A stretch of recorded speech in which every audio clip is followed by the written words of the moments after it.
Assalamualaikum class. Today our next topic is importance of anaerobic respiration or fermentation. I have already taught you about what is anaerobic respiration. Anaerobic respiration is important for living organisms as it is also play an important role in our skeletal muscles. During tough and hard exercise, our heart and lungs do not provide enough oxygen to our skeletal muscles. So our skeletal muscles start to carry out anaerobic respiration and get energy. And during anaerobic respiration, our muscle cells convert glucose into the lactic acid in the absence of oxygen. That's why in this case हमारे जो skeletal muscles हैं वो lactic acid fermentation करते हैं जिसकी वजह से यहाँ पे लैक्टेट प्रोड्यूस हो जाता है। अब इसमें इम्पोर्टेंट ये है कि इस दौरान ड्यूरिंग दैट टाइम जब हम स्ट्रेनियस हार्ड एक्सरसाइज कंटिन्यूसली कर रहे होते हैं तो हमारे स्केलेटल मसल्स इस प्रोसेस से एक लो अमाउंट में एनर्जी हासिल कर लेते हैं, बट उसके रिजल्ट में लैक्टिक एसिड भी प्रोड्यूस हो जाता है जो कि टॉक्सिक है और हमारे मसल सेल्स के लिए। और उसके अलावा ये हमारे मसल सेल्स स्टिफ हो जाते हैं हमारे मसल और उनमें क्रैम्प्स पड़ जाते हैं जो कि पेनफुल होता है। दैट्स वाई इस लैक्टेट जो है ये ब्लड स्ट्रीम में चला जाता है और ब्लड स्ट्रीम से इसको लीवर फिल्टर कर लेता है और लीवर फिल्टर करने के बाद लैक्टेट को अगेन किस में कन्वर्ट कर दिया जाता है, ग्लूकोज में। एंड देन इस ग्लूकोज को दोबारा सेलुलर रेस्पिरेशन करके एनर्जी प्रोड्यूस कर ली जाती है। And the next is anaerobic respiration also plays important role in the yogurt formation or yogurt production. तो जब हम घरों में जो हम दही बनाते हैं उसमें भी हमें फर्मेंटेशन का रोल देखने को मिलता है, यानी कि उसमें भी फर्मेंटेशन होती है, बैक्टीरिया यूज़ होते हैं। तो इसमें क्या होता है कि सबसे पहले हम मिल्क लेते हैं, मिल्क को हम हीट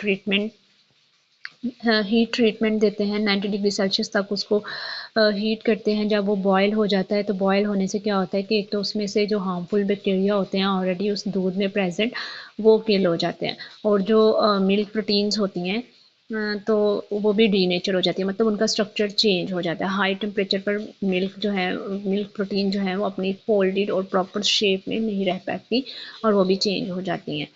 देन हम उस मिल्क को क्या करते हैं कि कूल डाउन करते हैं, उसका टेम्परेचर 40 डिग्री सेल्सियस तक लेकर आते हैं ताकि ये बेस्ट टेम्परेचर बन जाए, एक ऑप्टिमम टेम्परेचर बन जाए। इस पे जो हम अब अपना स्टार्टर डालेंगे, जो हम योगर्ट बैक्टीरिया डालेंगे वो इस टेम्परेचर पर ग्रो कर सकें। देन हम स्टार्टर ऐड कर देते हैं। स्टार्टर ऐड करने के बाद यानी कि स्टार्टर ऐड करने का क्या मतलब है कि हमने योगर्ट बैक्टीरिया ऐड कर दिए एंड देन इन बैक्टीरिया जब ये मिल्क के अंदर जाएंगे, मिल्क के अंदर ऑलरेडी क्या प्रेजेंट है, लैक्टोज प्रेजेंट है। एंड ये बैक्टीरिया जो है इस लैक्टोज को in the absence of oxygen में ब्रेक डाउन करेंगे और इसको कन्वर्ट कर देंगे लैक्टिक एसिड में।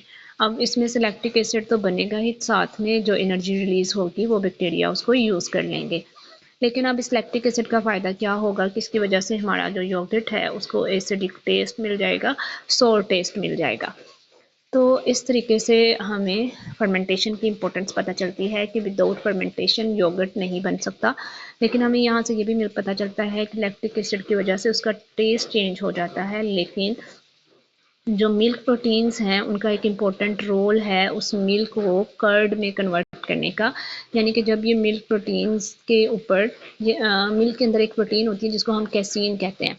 अब वो एक ग्लोबुलर प्रोटीन है, उसके बड़े बड़े से कहने के पार्टिकल्स होते हैं, उनके ऊपर नेगेटिव चार्ज होता है। तो पहले वो नेगेटिव चार्जेस होने की वजह से एक दूसरे के साथ बाइंड नहीं करती, वो एक दूसरे को रिपेल कर रही होती हैं। लेकिन जब लैक्टिक एसिड प्रोड्यूस हो जाता है फर्मेंटेशन की वजह से तो पीएच जो होती है वो लो हो जाती है। तो इन मिल्क प्रोटीन जिसको हम कैसीन कहते हैं उस वो न्यूट्रलाइज हो जाती है। न्यूट्रलाइज होने के बाद वो मिल्क प्रोटीन आपस में ज्वाइन करना शुरू कर देती हैं और वो क्लम्पिंग टुगेदर और इस तरह से क्लम्प्स करके कोएगुलेट होके वो उसको एक थिक सॉफ्ट सॉलिड स्ट्रक्चर में कन्वर्ट कर देती हैं और अपने अंदर जो वाटर सोलुबल कंपोनेंट्स होते हैं, फैट्स होता है मिल्क के अंदर, उस सबको ट्रैप करके उसको एक कर्ड की शेप दे देती हैं या उसको एक सॉफ्ट सॉलिड फॉर्म में कन्वर्ट कर देती हैं। तो इस तरीके से योगर्ट बनता है। जिसमें सारा का सारा role lactic acid bacteria, lactic acid fermentation की वजह से है कि यानी कि वो बैक्टीरिया जो लैक्टोज को लैक्टिक एसिड में कन्वर्ट कर पाते हैं, उनकी वजह से हमारे पास योगर्ट की फॉर्मेशन होती है। नेक्स्ट अगर हम इसकी इम्पोर्टेंस देखें तो हमने एक और टाइप पढ़ी थी एनारोबिक रेस्पिरेशन की, वो थी अल्कोहलिक फर्मेंटेशन। तो अल्कोहलिक फर्मेंटेशन में ज़्यादातर यीस्ट इन्वॉल्व होती है, which is also a micro organism. Using yeast in briefing industry. Briefing industry हम किसे कहते हैं, जिसमें बीवरेजेस वगैरह, वाइन, बियर, अल्कोहल्स तैयार होती हैं। तो इसमें क्या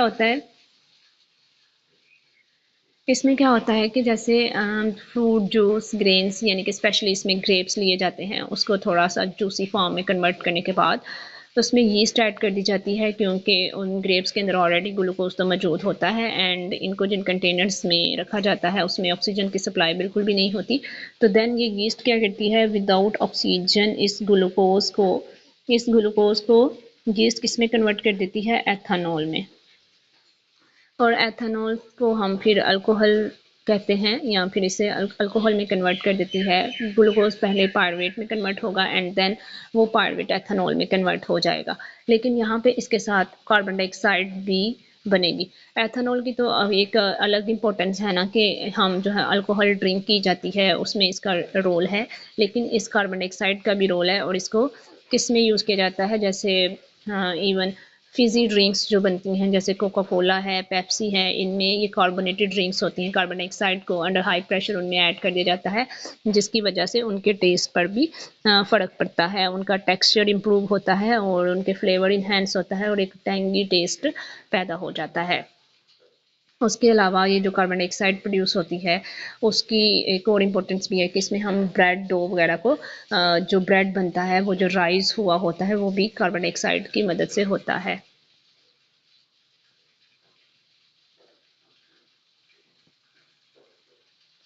नेक्स्ट अगर हम इसकी मज़ीद इम्पोर्टेंस के ऊपर बात करें तो यूजिंग यीस्ट इन बेकिंग।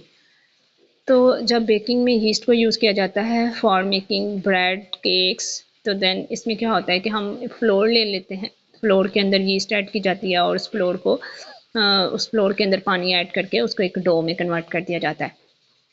अब जो फ्लोर है उसके अंदर शुगर मौजूद होती है, तो यीस्ट विदाउट ऑक्सीजन और in the absence of oxygen उस फ्लोर की फर्मेंटेशन करती है और उससे उसके रिज़ल्ट में क्या होता है कि कार्बन डाइऑक्साइड प्रोड्यूस होती है और कार्बन डाइऑक्साइड जो है वो उस डो में ट्रैप हो जाती है, बाहर नहीं निकल पाती।